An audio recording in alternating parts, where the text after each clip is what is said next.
Welcome to the Terrible Takes podcast where we talk everything sports, talk trash, get in heated arguments, and give our terrible takes. We hope you sit back, relax, and enjoy this week's edition of the Terrible Takes podcast.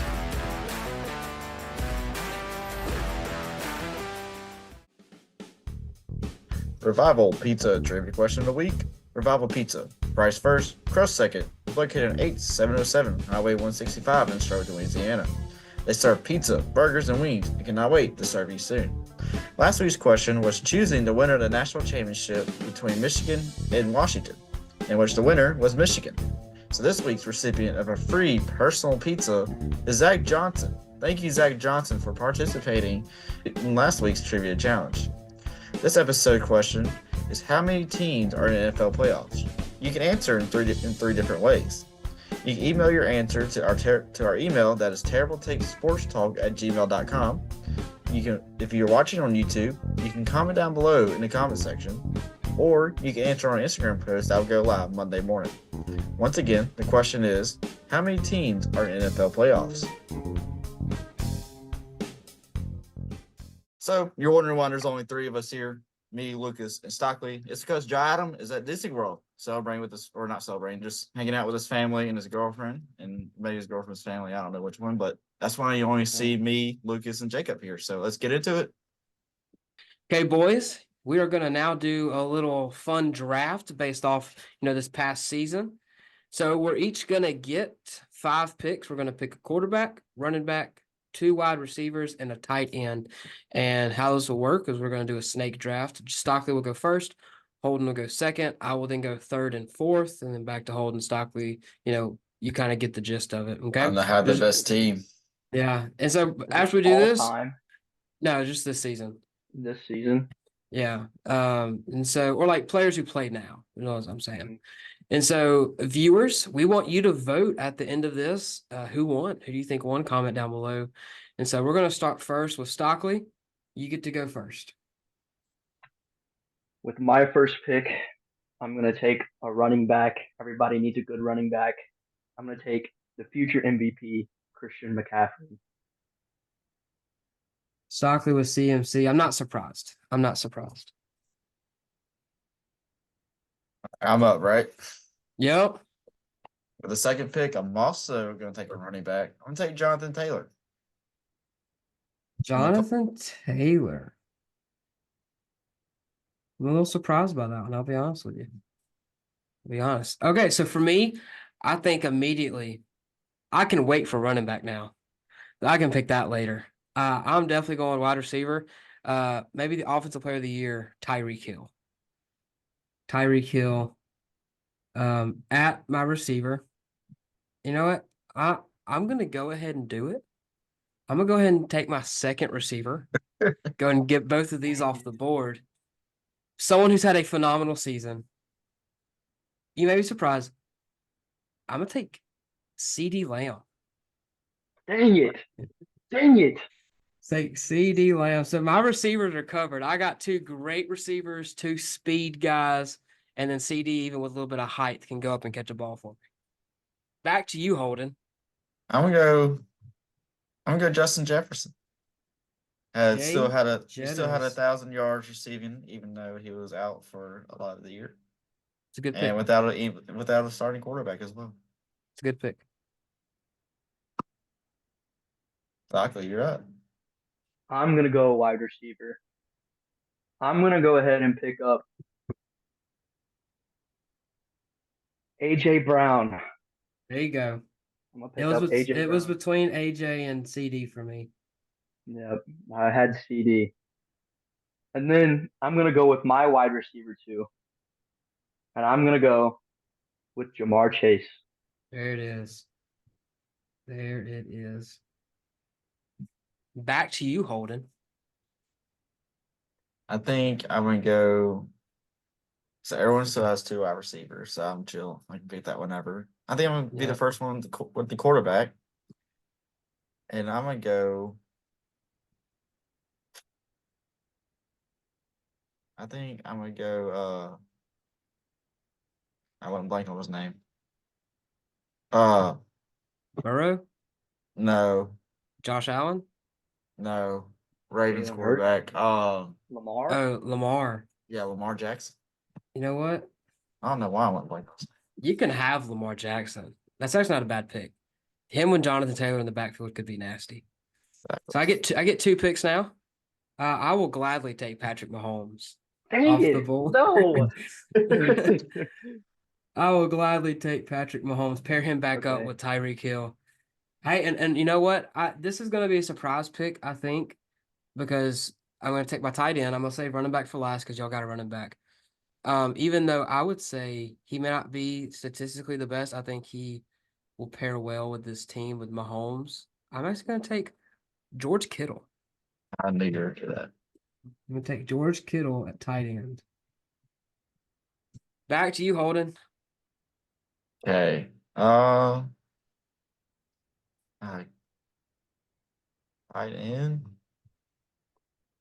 I guess might as well go Kelsey. I mean, I know he's been in and out this year, but he's still Yep. pretty good. It's a good Still pick. elite. It's a good pick. Okay, Stockley, it's your last two picks: quarterback and tight end.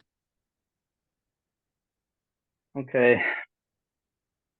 I'm gonna go with tight end, and I know he didn't play this season I because knew he's it. injured. I knew it. I'm gonna go Mark Andrews, There you go. There you go. It's a good pick. and then with my quarterback, I'm gonna go with someone who has the hot hand currently. He's leading his team, led his team to number 2 seed. I'm gonna go with Josh Allen. Good Good job. pick. Good pick. He may throw 17 picks. Hey, I'll be got honest, 2 wide receivers who can chunk. I know you go Mark Andrews. I almost went Hawkinson. Yeah. Well, if you didn't Okay. pick Mark Andrews, I would have. I mean, if you didn't pick Kittle, I was gonna grab Kittle. So, Yeah. Okay. So Holden, your So last I pick, still your wide have receiver. wide receiver. I'm gonna go Jalen Waddle. wow, That's an little interesting pick. speedster. That's a hot take. That's interesting. Very interesting. Because my pick is the last pick, and that is running back. If we're going off this year, I'd pick someone different. Like if I was just saying, hey, who just played well this season? But if I'm pairing a team together, I don't see how you don't take a guy like Saquon Barkley as your running Yeah, back. I almost said not Cam Akers. What's the guy for the Rams? Kenneth Williams. Uh, Is that No. his Yeah, name? is that his name? Kenneth Williams? He had no, like Austin 12. Eckler. No, that's the That's the Chargers. Chargers. Kieran Williams. Yeah, because he had like Yeah. 1,200 yards, but that was just one season of that. So here's our teams. You ready? Stockley with Josh Allen, Christian McCaffrey, AJ Brown, Jamar Chase, and Mark Andrews. Holden with Lamar Jackson, Jonathan Taylor, Justin Jefferson, Jalen Waddle, and Travis Kelsey. That's an interesting team. That's very That was very interesting. interesting. And then me with Patrick Mahomes, Saquon Barkley, Tyreek Hill, CeeDee Lamb, and George Kittle. And so, hey, if you're listening, if you're watching, comment down below between us who had the best team. We want to know from you. I I did. think I had Holden, the best team. I think Jacob and I can agree Holden had the worst team. So, Yep. That's probably why yeah. I'm bad at fantasy, to be honest. So comment down below who you think won, or if you're watching us on TikTok or Instagram or YouTube Shorts, give us a comment who you think won. All right. So the next thing we'll go into our NFL playoff predictions. So we're only gonna predict the wild card round to start off because the wild card round starts this Saturday, right? Saturday evening. So the first game we'll do AFC first. We had the Texans versus the Browns. I have the Browns winning. They're gonna go to Texas and whoop the Texans. So Lucas. I have the Texans winning. Honestly, I had them winning before the injuries that have occurred over the past few days for the Browns. But I think even with them losing two of their DBs, CJ Stroud may have a hot hand this weekend. So I got the Texans. uh, I've got the Browns winning. I think the Browns are actually one of the hottest teams currently outside of the Bills. Joe Flacco is the only quarterback that they've had this season for over 300 yards. So I've got them going into Houston and beating the Texans once again this season, uh, this Saturday. And then John Adam has the Texans winning. He'd probably say something about Will Anderson being at Alabama and how he loves his Bama boys, and CJ Stroud's doing well. So Next up, we have Kansas City Chiefs versus Miami Dolphins. I have the Chiefs winning. It can be subpar or sub below freezing there. And so when you're Miami, the hot heat, you're not used to that type of environment. So I think Kansas City has it. Yeah, I have the Chiefs as look, it's one of those things. I won't believe Mahomes is going to lose that early in the playoffs until it happens, kind of thing. Tua Tagovailoa is 0-4 in games under freezing, and it's going to be 10 degrees. And so, who do I think can play better? I think the Chiefs will play better. Even though they don't have many good receivers, I do think the Chiefs got this game in the bag. So it's going to be one of the coldest games ever. The wind chill will make it negative 30 degrees. But I got the Dolphins winning. I think they're ready for the cold. It'll be interesting. I think the Dolphins will force turnovers off of the not so good Chiefs offense this season. So give me the Dolphins. And then John Adam also has the Dolphins. He probably somehow, you know, I just love Tua so much, and he went to Bama, and Tua is so amazing. So I love Tua, and so go Dolphins. So something along the Dude, lines like that. I'll be honest, I don't think you could pay me to go to a game where it's negative 30. No. Like I think apparently it'd the be cool city though. of like the Kansas City mayor has said not to get out of the house during that day because it's so cold. But yet they're still playing a Oh no game. no, they're gonna pack the house. It's gonna be loud. It's gonna be cold, Yeah. and the Dolphins are gonna come out on top. So next up, Buffalo Bills versus Pittsburgh Steelers. I got the Bills. They're too hot right now to be stopped by just the Pittsburgh Steelers, who are, I don't know, awful. Man, they're there, and I think with TJ going down, kind of puts a bummer on things. I have the Bills. I think Josh Allen will have a good game. Hopefully, kind of show what he's done before in the playoffs, protect the ball. But I got the Bills. Yeah, I've got the Bills as well. Hottest team in the league right now, from sixth, seventh playoff seed to number two win streak that they're on. It's like 5 games, and their offense and defense is playing great. Uh, you know, Props to Mike Tomlin. I never thought he'd have a 10-win team this season, especially with the team he has. So props to Mike Mhm. Tomlin, but they're gonna fall short on Sunday. And then John Adam, he's probably gonna have the Bills, or he does have the Bills. Bills are hot, so go Bills. So moving on to the NFC side of the wild card playoffs, we had the Buccaneers versus the Philadelphia Eagles. I honestly think the Bucks are going to win it. The Philadelphia is struggling right now. They've only won one game out of their last like 5 or 6, so they have to go over to the Bucks. So I think they'll win. I mean, I think the Buccaneers will win. I have the Eagles. I do think the Eagles have been cold, but I mean they were in the Super Bowl last year. They have the championship mentality and blood in them, to where if they need to pull their bootstraps up and get a win, I think they will. So I have the Eagles winning this week. But shout out to Baker Mayfield for having a resurgence of his season. I mean, of his career this season, and hopefully earning himself a long-term contract somewhere. I agree. I love Baker, and it's my dad's Wi-Fi password, but I think the Buccaneers do fall short. They have won 5 of their last 6. I know the Eagles have lost 5 of their last 6, but I got the Eagles winning. Uh, I think the Eagles will be able to protect uh, Jalen Hurts against a team that loves to blitz. But give me the Eagles. I think they turn it around this game. And then John Adam, he has the Eagles as well. Jalen Hurts, he's a Bama guy, kind of. Uh, and then Devontae Smith, he won the Heisman. He's Alabama. Uh, Jalen's kind of a shared love between you and John Adam. yeah, that's true. He's But like a stepchild that Devontae Smith, goes. go Bama. Jalen Hurts is like y'all's like kid that y'all split on weekends. Yeah, we got a divorce. And stuff, like I get him one weekend, the other holidays. So next up, we have Detroit Lions versus the Los Angeles Rams. I have the Lions. Man, I said like last week that I think the Rams are the dark horse to make the Super Bowl. But they got to play the Lions, and I'm picking the Lions. I think the Lions do it. And so I golf. Hey, what a story. Have y'all seen the stat where like since the Golf and Stafford trade, they almost have exact identical stats? like completion percentage, touchdowns, how many games they've won, stuff like that. I mean, it's like almost Wow. identical. So they both kind of won the trade, except the Rams did get a Super Bowl. Yeah, it's the Stafford coming home party. Um, I have the Lions winning.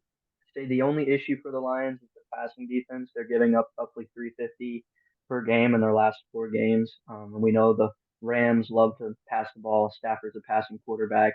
His wide receivers, Nakua and Cup, they're elite. But I do have the Lions. I think the Lions will win. John Adam, he has the Lions. Jahmyr Gibbs, running back for the Lions. He went to Alabama, and so go Bama, roll Tide. So go Lions. So the last wild card playoff for NFC is the Dallas Cowboys or Cowgirls versus the Green Bay Packers. I think this is gonna be upset. I have Green Bay winning. Man, if they hadn't been so hot at the end of the season, I may pick the Packers with you. But the Cowboys are, to me, right with the Bills as the hottest team in the NFL.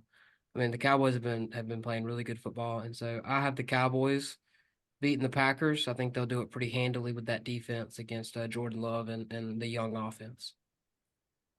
Yeah, I've got the Cowboys winning as well. Top 5 in offense and defense. Their turnover margin is very good at +10. I think the Cowboys will force Jordan Love to make turnovers, and so I think the Cowboys will win, and probably by double digits too. It is a home game. Cowboys love their home games. Yeah, Uh, I'm thinking like a 28 10, 10. 28, 13. Yeah, yeah. Yep. Can Jordan Love be efficient on those offensive drives? I don't think so. So give me the Cowboys. John Adam, he also has the Cowboys. You know, Cowboys are on fire right now, and so he'd probably use his smart and logical common sense to say the Cowboys will win. Yeah. And Dez caught the ball, so No, you did go not. Cowboys. Dez caught the ball. Nope. Yeah, he did. My dad Yeah, said he did. nope. Said Well, your nope. dad doesn't know the rules, so Whoa, whoa, whoa, whoa, whoa. Hey, we love Donnie Altman. I Hold love. up. Like we do. We love Donnie, but We when love it Donnie comes to the Altman. NFL, Anyways, so you heard our NFL wild card predictions right there for the playoffs happening this Saturday and Sunday. So next up, Stockley is going to present. So earlier, if you beginning of the show, Lucas gave our NFL midseason awards. So with the NFL season concluding, we're going to have Stockley give our terrible taste end of the season awards. So Stockley, take the stage.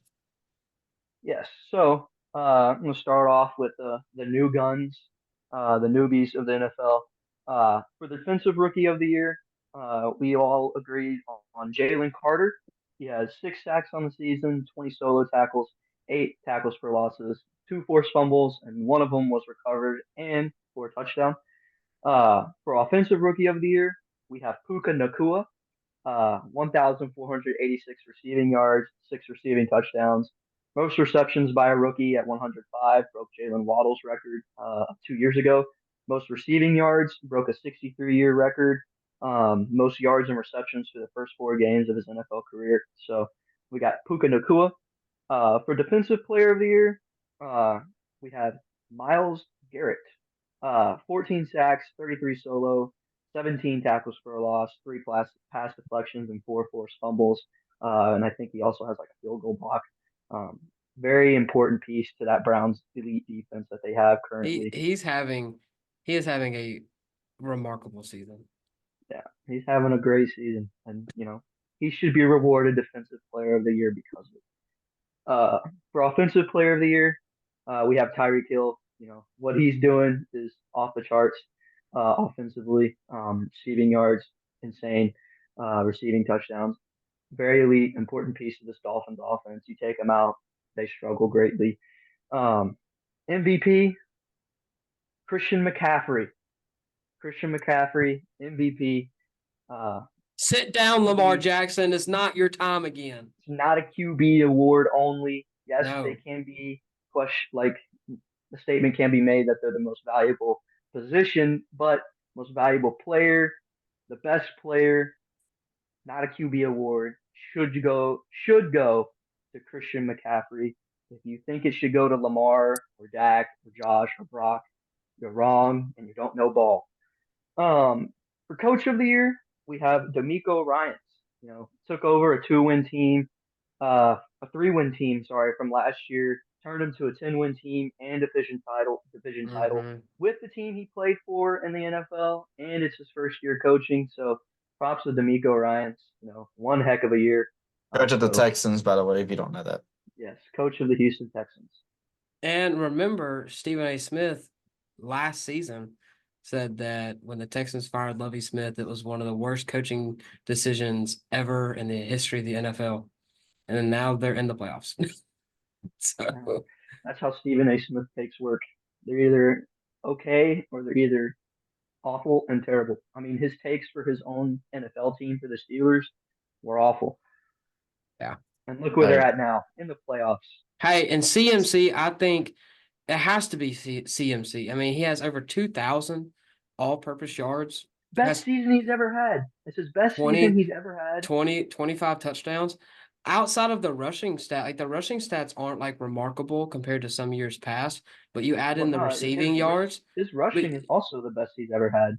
about him, but I'm talking about like Oh, Derrick oh, oh Henry yeah, yeah, hit Derrick Henry hit like 2,000 a few years ago, but didn't win yeah. MVP. But I mean 1,450 essentially. But like adding the receiving yards on top of that, I mean It's crazy. 600. I mean he's He's above dynamic. a lot of receivers. Stick him in the slot, and he's gonna 20, catch and go off. 25, 25 touchdowns. I mean I just don't I see mean, you stick without him there in the being slot. You're gonna have a linebacker guard him. Oh, without there being a overly dominant quarterback this year. I don't see how you don't give it to someone else. yeah, and Lamar isn't even having his MVP type of season that he had when he won it in 2019. He's not top five in any singular quarterback category. Yeah. So, just because your team is number one and doesn't mean that it should go to their quarterback. CMC, I'm just they're saying, number two. well, CMC is That's, more valuable. that's what I'm saying. Like the Niners are number two, so why don't you use that as value? Yeah. well, moving on to our next segment, we have college football recap.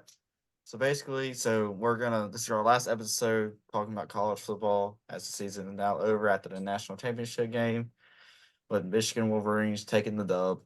So basically, we're all just gonna give our end of the season thoughts, how we thought the season was, not just for our team. So basically, an unbiased end of season thought, just how we thought this whole year went. Oh, I mean, you can give what your team is, but I want you to base it off of that. So, in my opinion, I think this is probably one of the best seasons. In my opinion, you had two different teams that like got wins in college football playoffs and made it to the national championship. You don't really usually see the Michigan and Washingtons in the national championship. You usually see the Bama, Georgias, and stuff like that. But besides that, it was still electrifying year. You had the Colorado at the very, very beginning that took the world by storm and then quickly fell off. And then you just had some other teams like on the rise, like Arizona. They came out of nowhere and then ended up being Oklahoma in the Alamo Bowl. So you just had teams like that. No offense, Stockton, but it's just you had teams like that just came out of the blue and kind of like put their name out there and like watch for us next year. We're gonna make a run. And then mm. also you just had Nick Saban retire, which is kind of put like the cherry on top of the season. So it'd be interesting to see who they hire. So I would rate the season maybe like an 8 out of 10. Man, I think it's been a season, man. But I mean, we talked about this a few episodes ago. Pac-12 after dark being as electric as it was, and seeing like Georgia not make the playoffs. I just don't think that was on my bingo card of the season. I had Georgia making the playoffs preseason, so seeing almost like Bama. I think seeing Texas and Washington make it being just a new playoff, not having an SEC team be number one or number two, basically having the SEC sneak in in the back. So I think it was a really good season. I'd probably give the season like a good 9.5. It's one of the best seasons I've watched in a while. And so, Michigan won it all. Congrats to them. They won in Houston. They won, the cheaters win in Cheat Town. So, congrats to them. And so, they beat Washington. They did what I thought they'd do, which would be they would dominate the front and they would get to Michael Penix in a way he has not been attacked this season, and it would disrupt a lot. And so Washington had their chances. Michael Penix missed a wide open Odunze on a 4th and 7 that would have been a touchdown. I mean, you had your chances, Washington, and you missed it. But you had a great season. Rest in peace to the Pac-12. We'll miss you. So I'd say 9.5. And only thing I got to say about this season is like, hey Bama, I mean, we beat Michigan. We beat Michigan. We beat Michigan last year. So You also did make a bowl game. we beat Michigan. We beat Michigan last year. We were in the Natty last year. Also got blown out. That's not the point. We Hey, beat it's Michigan okay. last It's year. okay. Florida State has the worst bowl loss now. Yeah, at least you don't hold that They title. overtook that you title in the guys world. to be the worst loss. So, But they should have been in the second playoff. worst loss. No, they shouldn't. They They shouldn't. should have. I agree with that. No, they shouldn't. They shouldn't It have. should have been. It should have been How? Michigan, Washington, Georgia, and FSU. There you go. All right, How? next. Texas. No, Texas should have been in there. Next. Okay, Holden doesn't know ball. That's okay. I do What's know new? ball. Terrible takes. We're terrible takes for a reason. I think when we did this like a month ago, I rated it like an 8.5 out of 10. I think right now, I think at the end, I think it'll be a 9. I think of how the end unfolded. I enjoyed the drama of the playoff rankings of should Florida State get in, should they not. I enjoyed the conference championship games between Oregon and Washington and Bama and Georgia. The semifinal games were very close and it could have gone either way. Drama at both ends. You had overtime and then you had Texas possibly coming back from like 17 down to win the game. The championship game was kind of meh. Could have been a little bit better. I still thought it was pretty good. You had a 13-20 ball game for a good bit. Penix missed some big opportunities to go and score. Like Lucas mentioned, that 4th and 7 to Odunze was a big miss. You got to have that in that situation. The first play in the second half, is a pick to Will Johnson, Michigan's best corner, in a ball in an area where you shouldn't even throw the ball. So unfortunate for Washington, unfortunate championship game for people who are kind of like casuals who don't really care that much or who just wanted to see a very close game. It's kind of unfortunate based on scoreline. But the whole season overall, 9 out of 10. Like Holden also mentioned, you had teams like Arizona come out of nowhere, beat Oklahoma. They're going to finish. I think they finished like top 10, top 12 in the AP poll. You had KU finish in the top 25 final AP poll for the first time since 2007 or 8 when they beat Virginia Tech in the Orange Bowl. And so, a great season overall. Many ups, many downs, controversy, Michigan scandal. So I'd rate this 9 out of 10. And it was nice to not see an SEC national title winner. So that was nice. Yeah. Yep. Only the second time since 2005 that someone have you seen that thing though? It's like it's a little circle that goes from like Clemson to like basically LSU. Yeah. It's only the second time since like 2010 or something that someone outside of this circle has won national Crazy. championship. It's crazy. The South runs the world. Yeah, you almost said something real sketchy. Yeah, I'm about to say, man. Don't try to cancel us, man. But yeah, so there you go. You heard our end of the season thoughts on the college football playoffs. Thank you for joining in for this week's Terrible Takes podcast episode. If you like more content, follow our Instagram page at terrible.takes and subscribe to our YouTube channel at terrible_takes. Don't forget to answer this week's Revival Pizza trivia question. Thank you for listening and watching this week's episode of the Terrible Takes podcast. See you next week.